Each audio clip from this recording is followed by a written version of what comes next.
Assalamualaikum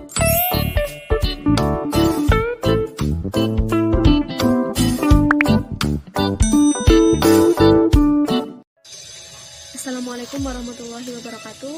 Perkenalkan, kami dari kelompok 2 Teori Ekonomi Makro Islam akan mempresentasikan hasil diskusi kami mengenai pendapatan nasional dalam pendekatan ekonomi Islam. Kemudian saya akan memperkenalkan kelompok kami. Yang pertama ada Eka Puspita Dewi, kedua ada saya sendiri Arina Laspi, kemudian yang ketiga ada Arisha Febriani Wibowo, yang keempat ada Syifa Nur Hayati, dan yang terakhir ada Nailah Yarunikmah. Assalamualaikum warahmatullahi wabarakatuh. Baik, di sini saya akan menjelaskan tentang pengertian pendapatan nasional. Apa sih pendapatan nasional?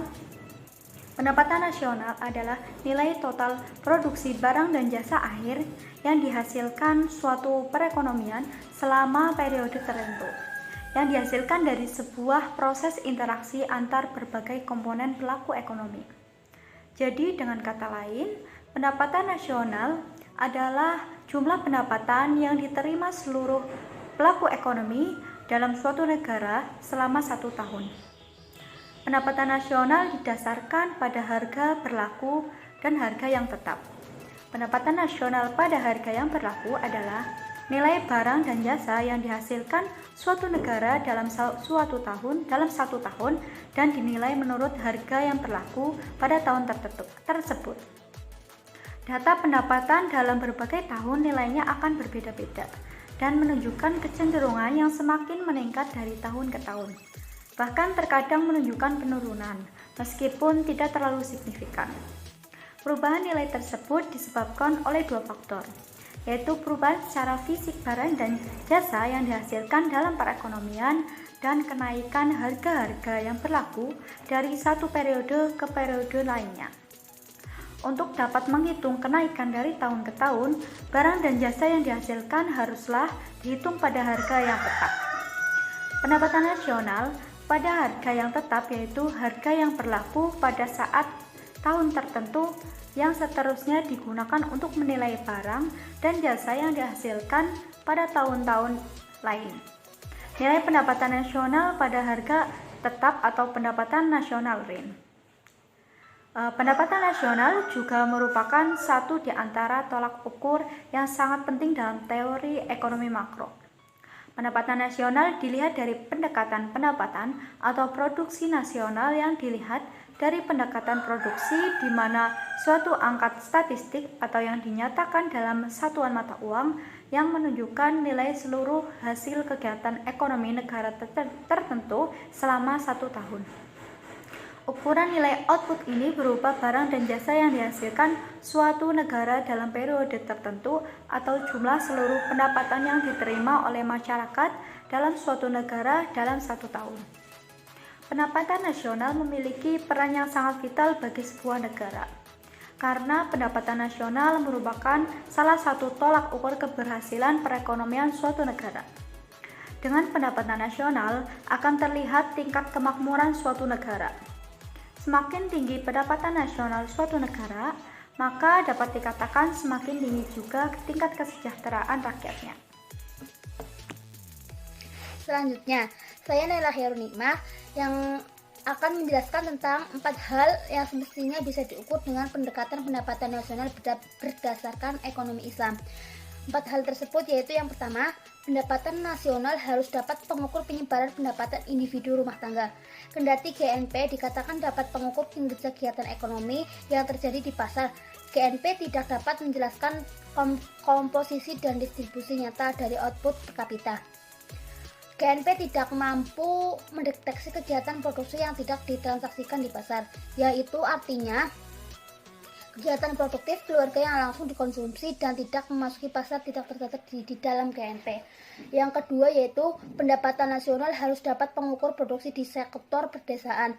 Sangatlah disadari bahwa tidaklah mudah mengukur secara akurat produksi komoditas subsisten. Namun bagaimana pun juga perlu satu kesepakatan untuk memasuki angka produksi komoditas yang dikelola secara subsisten ke dalam perhitungan GNP. Subsisten ini khususnya pangan sangatlah penting di negara-negara muslim yang baru dalam beberapa dekade ini masuk dalam persatuan perekonomian di dunia. Yang nomor 3 yaitu pendapatan nasional harus dapat mengukur kesejahteraan ekonomi. Islam adalah sangat penting untuk mengekspresikan kebutuhan efektif atau kebutuhan dasar akan barang dan jasa sebagai presentasi total konsumsi.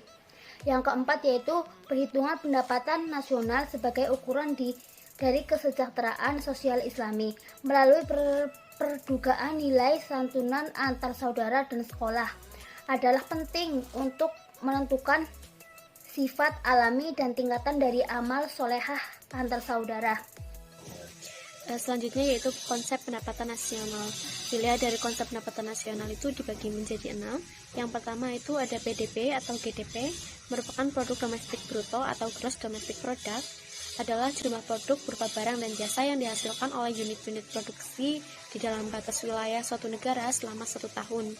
Untuk kemudian yang kedua itu PNB atau GNP, produk nasional bruto atau gross nasional bruto, itu adalah seluruh nilai produk barang dan jasa yang dihasilkan masyarakat suatu negara dalam periode tertentu, biasanya dalam 1 tahun. Termasuk di dalamnya itu ada barang dan jasa yang dihasilkan oleh masyarakat negara tersebut yang berbeda di luar negeri. Untuk rumusnya itu sendiri, GNP sama dengan GDP, yaitu produk net dikurangi produk neto terhadap luar negeri. Selanjutnya yang ketiga yaitu ada NNP atau Net National Product, merupakan jumlah barang dan jasa yang dihasilkan oleh masyarakat dalam periode tertentu setelah dikurangi penyusutan atau depresiasi dan barang pengganti modal. Untuk rumus itu sendiri ada NNP sama dengan GNP dikurangi penyusutan. Kemudian yang nomor 5 yaitu ada PI atau Personal Income, merupakan jumlah seluruh penerimaan yang diterima oleh masyarakat yang benar-benar sampai ke tangan masyarakat setelah dikurangi oleh laba, iuran asuransi, iuran jaminan sosial, pajak perorangan, dan ditambah dengan transfer payment atau pembayaran.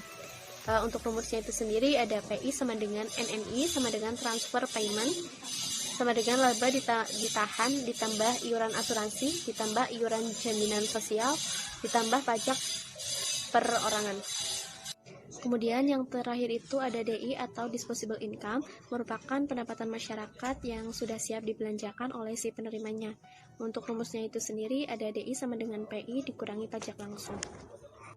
Saya Eka Puspita Dewi. Di sini saya akan menjelaskan mengenai metode pendapatan nasional, yang mana dibagi menjadi 3, yaitu yang pertama ada metode produksi. Kegiatan produksi merupakan kegiatan yang menciptakan atau menghasilkan nilai tambah atau value add ya teman-teman. Jadi penghitungan menggunakan pendekatan produksi itu hanya mencakup penghitungan nilai tambah pada setiap sektor produksi saja. Penghitungan menggunakan metode produksi ini menggunakan rumus Y sama dengan P1 dikali P dikali Q2, kemudian ditambah P2 dikali Q2, yang mana Y tersebut sebagai pendapatan nasional, kemudian P adalah price atau harga, kemudian Q adalah quantity atau jumlah barang. Baik, selanjutnya yang kedua ada metode pendapatan. Menghitung pendapatan nasional dengan menggunakan pendekatan ini dilakukan dengan cara mengumpulkan data pendapatan yang diterima oleh RTK atau rumah tangga konsumen. Faktor produksi dimiliki oleh RTK. Ketika RTK menyerahkan faktor produksi, maka ia akan mendapatkan pendapatan atau balas jasa dari faktor produksi yang diserahkan, yang mana berupa sewa, upah, bunga, dan kemudian laba usaha. Nah, sewa akan diserahkan ketika RTK tersebut menyerahkan sumber daya alam. Kemudian upah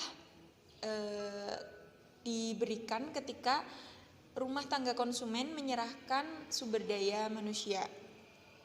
Kemudian ada bunga. Bunga adalah balas jasa ketika rumah tangga konsumen menyerahkan faktor produksi berupa modal. Sedangkan laba merupakan balas jasa ketika RTK menyerahkan kewirausahaannya. Berikut adalah rumus untuk menghitung metode pendapatan, yaitu Y sama dengan R ditambah W ditambah I dan ditambah P, yang mana keterangannya Y sebagai pendapatan nasional, kemudian R adalah rent atau sewa, W adalah wage atau upah, kemudian I interest atau bunga, dan P adalah profit atau laba. Nah, baik, selanjutnya ada metode pengeluaran.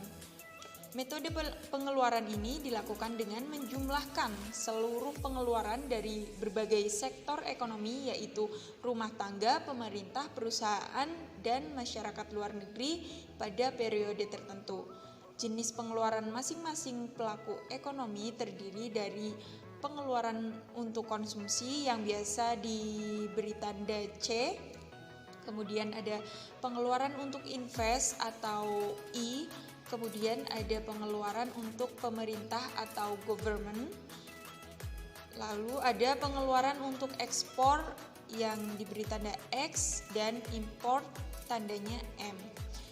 Nah, jika dihubungkan maka untuk mencari jumlahnya besar pendapatan nasional menggunakan metode pengeluaran, maka diperoleh dari Y sama dengan C ditambah I ditambah G ditambah X dikurangi M, yang mana Y tersebut adalah sebagai pendapatan nasional, kemudian C sebagai pengeluaran konsumsi, kemudian I sebagai pengeluaran untuk invest, dan G sebagai pengeluaran untuk pemerintah atau government. Nah, yang X sebagai pengeluaran ekspor dan M adalah pengeluaran untuk impor. Dari ketiga metode perhitungan pendapatan nasional tersebut, Indonesia menggunakan metode perhitungan menurut pendekatan nilai produksi dan pendekatan pengeluaran. Sedangkan negara maju seperti Amerika Serikat menggunakan pendekatan pengeluaran dan pendekatan pendapatan. Dari ketiga pendekatan tersebut, yang dapat dianalisis angkanya hanya pada pendekatan produksi dan pendekatan pengeluaran atas produk nasionalnya, sehingga lapangan usaha dikelompokkan menjadi 9 macam lapangan usaha, yang antara lain yaitu yang pertama ada pertanian yang meliputi kehutanan dan perikanan, yang kedua ada perdagangan, yang ketiga ada jasa-jasa, yang keempat ada transportasi dan komunikasi, yang kelima ada bangunan, yang keenam ada listrik dan air, yang ketujuh ada industri pengelolaan, yang kedelapan ada bank, persewaan, dan perusahaan, dan kemudian yang kesembilan ada pertambangan dan penggalian.